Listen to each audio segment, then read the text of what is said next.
bringing on a local legendary lyricist, Delray, definitely from around the way, all day. So as soon as we get my brother ready and we can bring him on stage, man, it's our plum pleasing pleasure, as my boy would say. And we're looking forward to having him in here. Done great things nationally and internationally.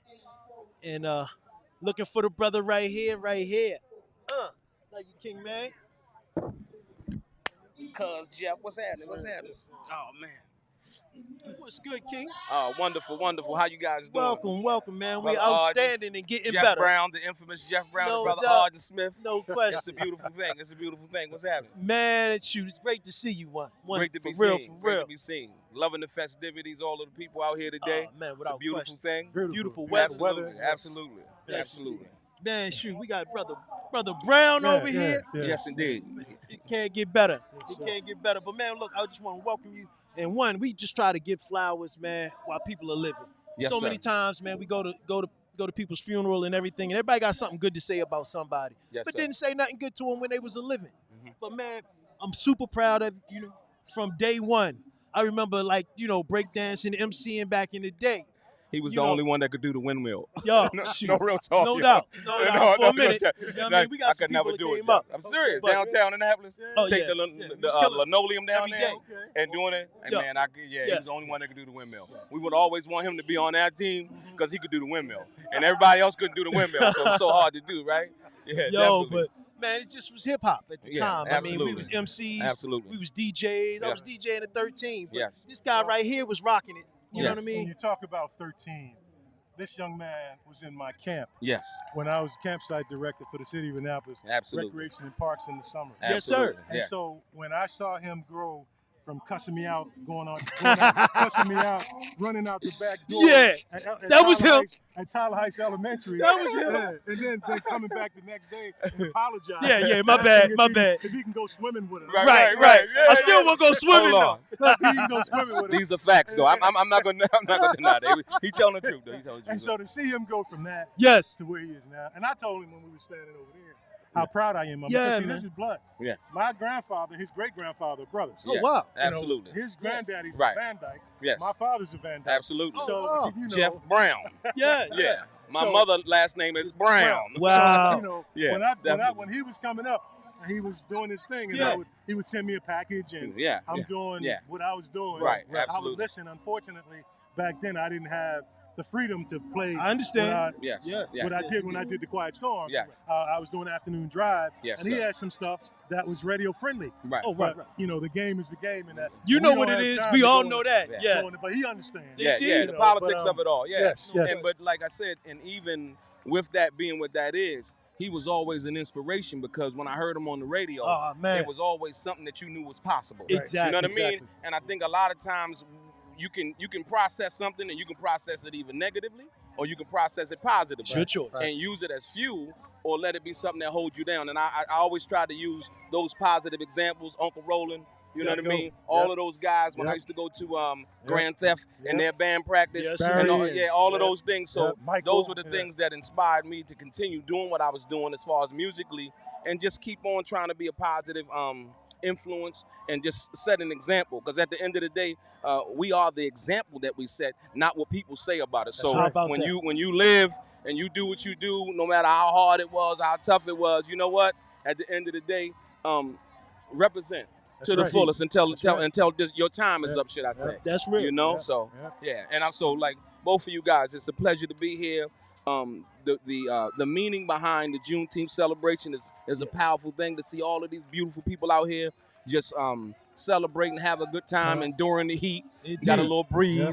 but we're enduring the But the heat. breeze, how about we it? down here in Annapolis, and that breeze is coming off of that water over there. Yeah, It's help- called makes it Seven beautiful. Rivers. Yes, Yes, You know, indeed. you got to understand the tributaries in terms of the water Right. that we grew up with. Absolutely. Also, joke, being from Annapolis, most Annapolitans can swim. No Right. So doubt. when you feel this cool breeze, that's Peninsula. something we can relate to. Oh, yeah. Indeed. Yeah. Absolutely. Well, let me ask you this, though, cuz. Starting here in Annapolis, having the inspiration to go and do what you were doing, how difficult was it for you in the beginning? In the beginning, oh man, I can't even describe. So when I left here, it was getting a regular job, you know, I had jewelry. I got jewelry on right now, as you can see, right? When I went to California, man, I pawned all my jewelry so that I could go to the studio. There you go. You understand what I'm saying? So you knew what it took. It was about sacrifice. It wasn't about pinning no roses on yourself. It was about getting out there. I would go to Hollywood. I would go to the parties. I would go and network.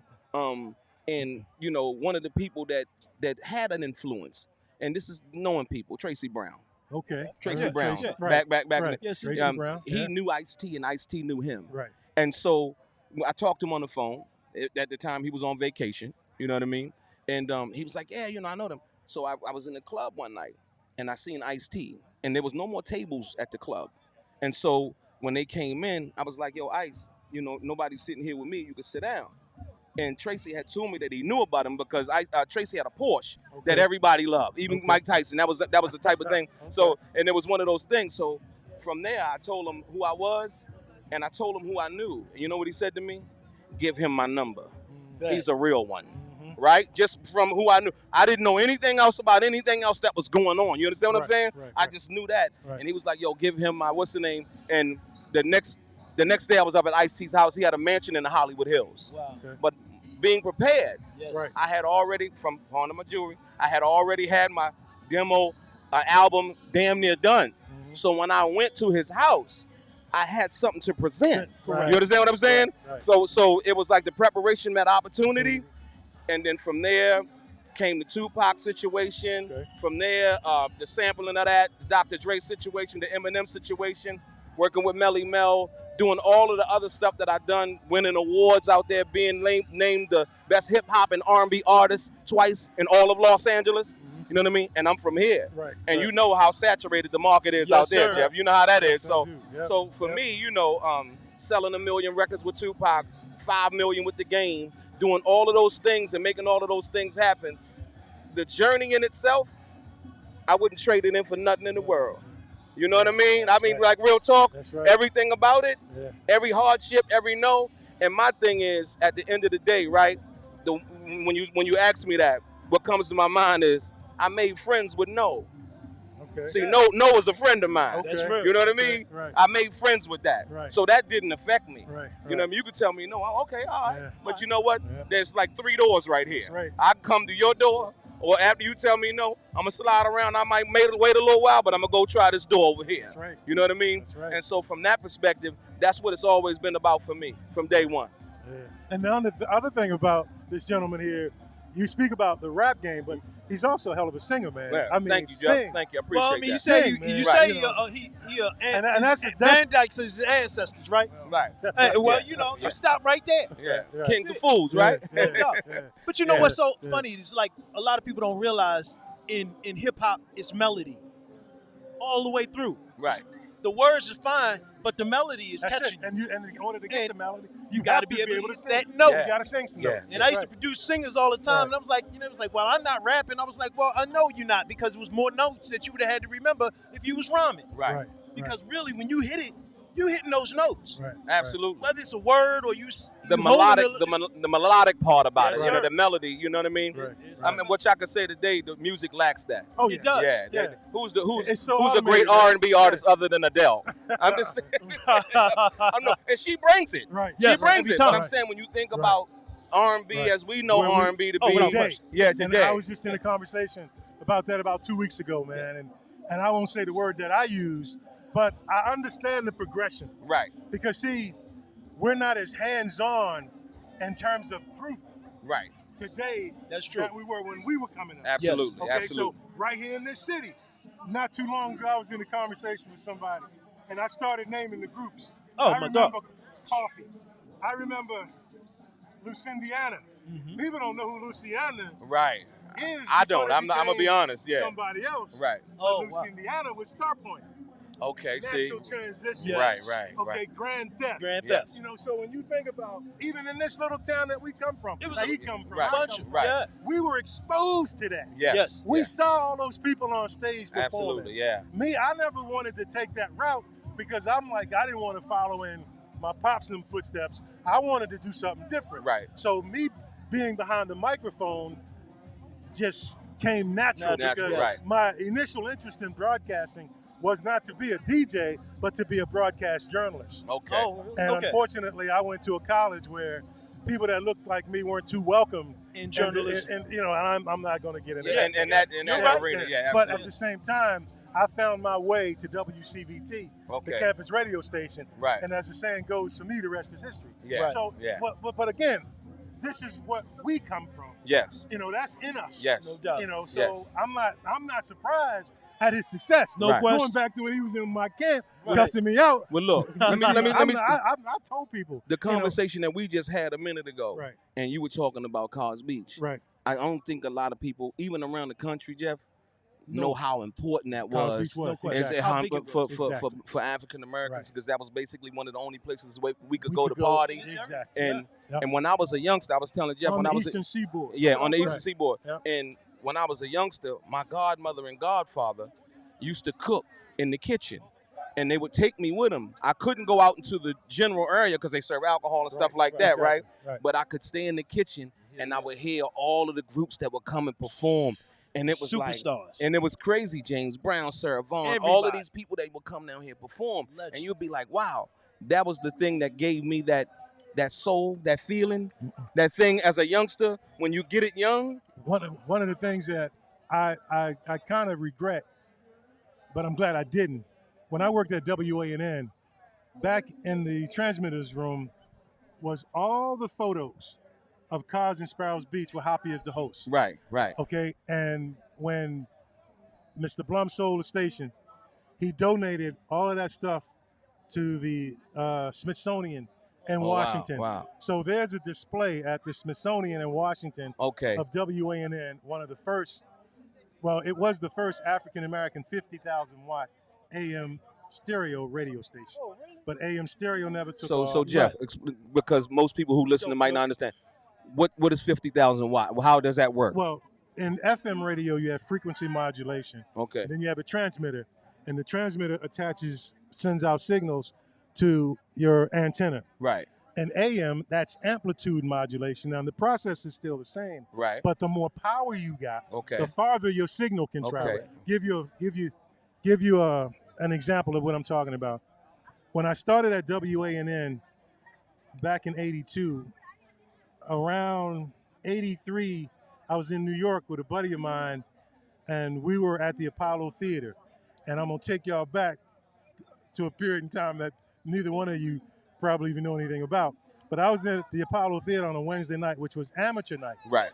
And the gentleman who was the host was the gentleman who created the Apollo Theater. His name was Ralph Cooper. Okay. He created the amateur night at the Apollo for Mr. Percy Sutton, who was the owner of Inner City Broadcasting. Okay. Ralph Cooper was one of the first African-American Hollywood movie stars. Wow. Going back to the 30s with Lena Horne and Dorothy Dandridge. Right. So, I mean, we all got cell phones, so don't take my word. Just look up Ralph Cooper. Or should I say Google it? Google Ralph Cooper. Right. So I met this gentleman there. His name was Dr. Bob Lee. He's still at WBLS today. Wow. But Bob was on WLIB for a minute. Okay. Well, WLIB and WANN are on the same frequency, 1190. Okay. So we're at the Apollo Theater, and I'm telling Bob where I'm working.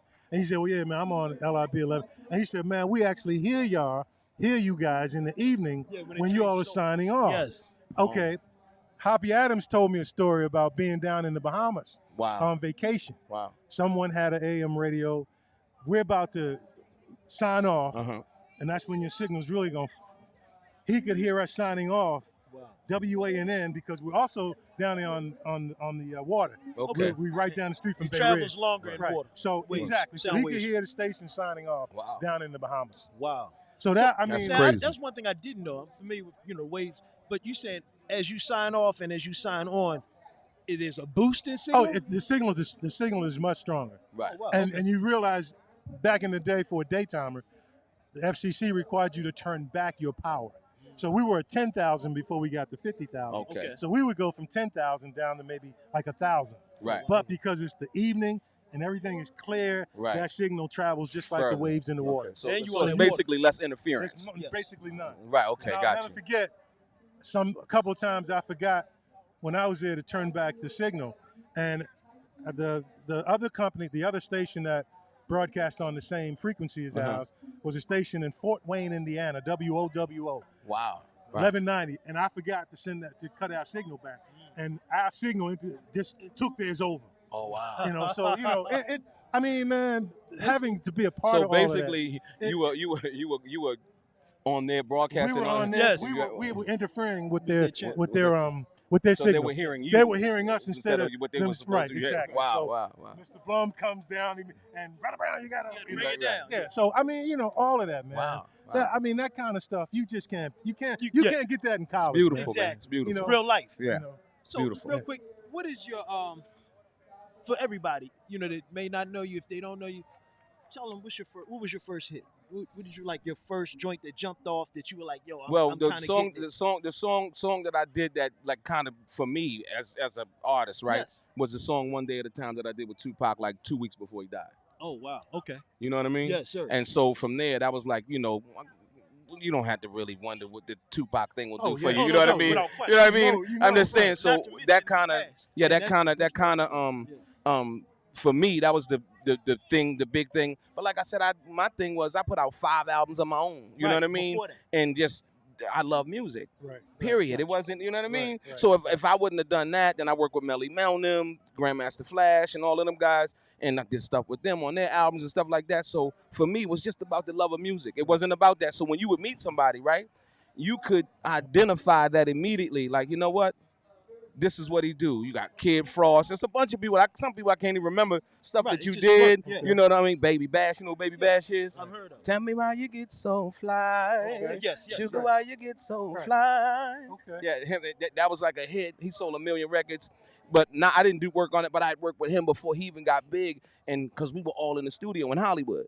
And he used to record at our studio. So you would see people come through, you know, trying to get their feet wet before they would launch off and do their own thing. And it was just that process. You know what I mean? And so, and then, you know, like, it was a beautiful thing, man. Like I said, and I just love music. That's it. You said you produced 5 albums. You put out.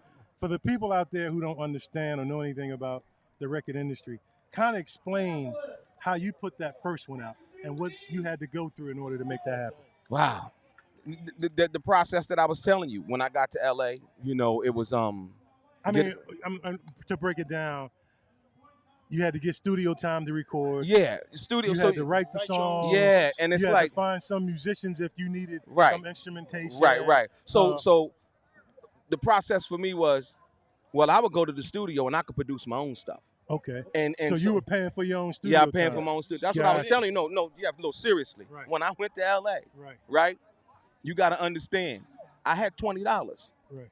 No, seriously. Okay. I got my last check from Middleton's Tavern. Okay. And I was working at Middleton's. Okay. When I went to LA, man, I had 20. When we got to California, when we drove, me, Robbie Wright, his other cousin So Sean. you drove out. When we drove back to LA, I had $20 when I got there. And so, and I had my jewelry and the stuff that I had on. And so when I got there, it was like, okay, what you gonna do? So you go down to the GR office, right? Which is the General Relief Office, where if you ain't got a job yet, until you get a job, we're gonna give you food stamps and we're gonna give you this amount of money a month. No, I'm with you because another buddy of mine. So you had to go out there and get it. Rodney went out there, and he cleaned up sites from. He lived in his truck cleaning up sites after they would do production. Absolutely. So I'm right. I'm trying to get you to show the people what it takes. What it takes for what you went through. Because you knew that was your calling and that's what you were going to do. And so when you going to the pawn shop, looking at my stuff, like, you know what? I got to get some more studio time because I'm 5 songs in. Okay. Right? I got to get some more whatever.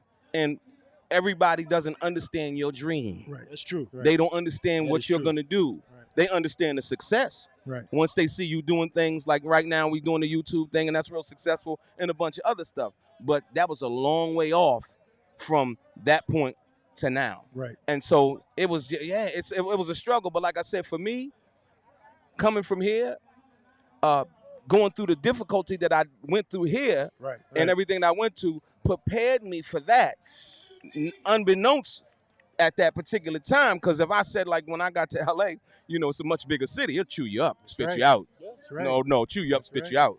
I've seen people come to LA, I wanted to do this, and they didn't last, and it was a year, and then they back home, and then what happened, you know what I mean? So all of those things, so like I said, by the grace of God, for me, I just stayed down and dirty, man. Because you had it in you. Yeah. You had it in you. Yeah. You can't put it on you. You can't put it on you. It's got to be in you. It's got to be. It's got to be in you. I mean, like I said, we were talking about no. I became a friend of no too.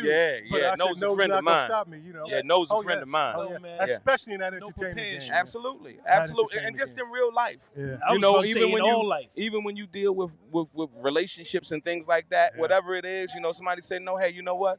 I appreciate your time. Thank you for just hearing me out.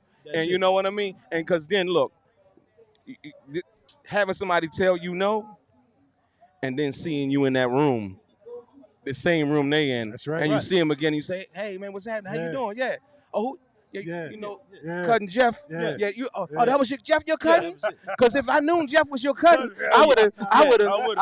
Yeah, you know what I mean? So you know, and this is the game. This is the game that's played. But once again, when you've always been real and represented yourself to be yourself at all times, no matter what, I don't think you can lose. You might not get to all of the things that other people think or the places that all the other people may see you be. You know how somebody say, Jeff, you know, they know you do music and they'll come up to you and say, so when I'm going to hear you on the radio? Yeah. You know, as if that was some kind of benchmark as to what you were doing. I said, well, no, you know, if you want to hear my radio, hear my music, here's my CD. You could buy it for $10 a copy. And you can press it, play and rewind and hear it every time you want to do that. You want to do that? Oh, no, I don't really have it right. You know, so do you, what was it? What was it? A slight? It was definitely a shot. But you know what's interesting about what you said about LA? It's just like my second home is New York. But being down here, growing up in the 4th Ward, Harbor House, Eastport Terrace, you and Robinwood, we know what's up. Yeah, absolutely. It's the same. Yeah, we know the game. We know it. Yeah, it look like the same thing. It's the same thing. Might be more neighborhoods, but we know what's up. What's up, This is where we come from. Yeah. You see what I'm saying? Absolutely. So, yeah, man. So, but like I said, more importantly, man, it's a pleasure, especially seeing you, Jeff. I ain't seen you in how many years, man? It's got to been about 30 years. Yeah, it's been a long time. And I saw you last year. Yeah, I seen Art. Absolutely, I seen Art last year. Before that.